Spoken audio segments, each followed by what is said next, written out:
Hey, church family, another edition of Equipping the Saints. We're going to continue from part one last time on church growth. Last time I challenged you to think about why. Why is it that you want to see our church grow? There's a number of reasons that aren't very good reasons that people want to see their church grow.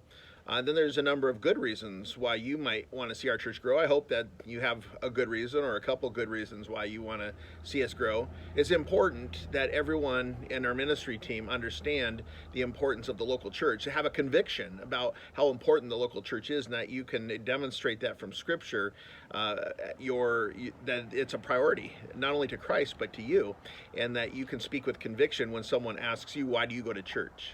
Why are you involved at church? Why do you serve at church? Why do you give money to your church?" All of those questions, there shouldn't be a pause or a hesitation in your answer. You shouldn't be looking around and kind of hemming and hawing. People need to see conviction in each of us as ministry team leaders. And if there's not a clear conviction to that, you need to be thinking about that and praying about that, because we as a team need to be unified around some very important principles related to church growth. If not, then we're not ready to grow.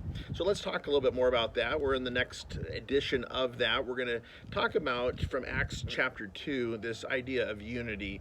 So again, last time we talked about how important it is that everybody has in their mind a conviction about the church and about church growth. Now let's think about the conviction of unity that we all need to have. And this needs to be something that we share, that there's a idea of fellowship happening in our church. The Greek word for it is koinonia, that there's a sharing that happens. And this sharing is the kind of sharing that happens in families. And so there's a sense of family that should be felt when someone comes into our church, that they see this unity and this love, where not only do we care about one another, and that should be genuine that we do care about one another, but they should be able to see that we know each other, like we know each other's needs.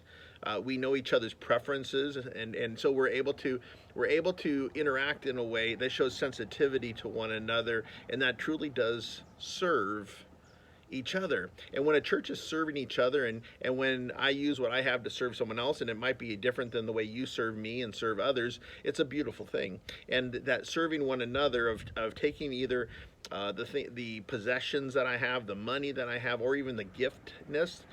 So as the pastor, I share my gift of teaching and leadership with you, and it's my desire that God would use that in your life to help you to grow spiritually, to help you have joy, and to help you have success in the things that He's called you to do as an individual, but also for all of us as a church. So all of us have gifts to share. All of us have things to share, and build that fellowship, that unity that we have. It says in Acts chapter 2, beginning in verse 42, it says, this is the early church, they devoted themselves to the apostles' teaching and to fellowship, to breaking bread, and to prayer. Everyone was filled with awe, and many wonders and miraculous signs were done by the apostles.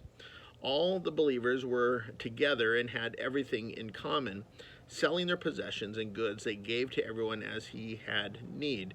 Every day they continued to meet together in the temple courts.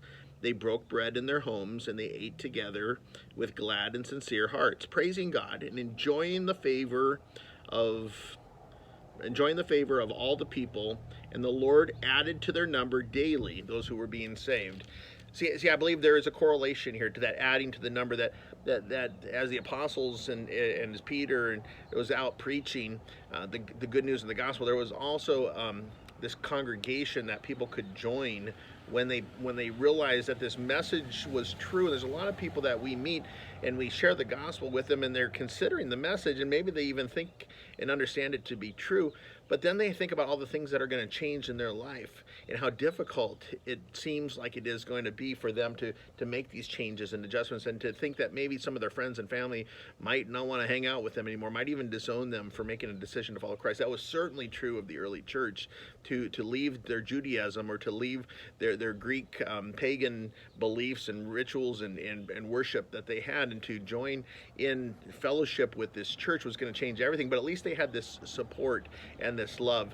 And so that's what we're calling people to do, is join in with us in fellowship as we speak the truth to one another.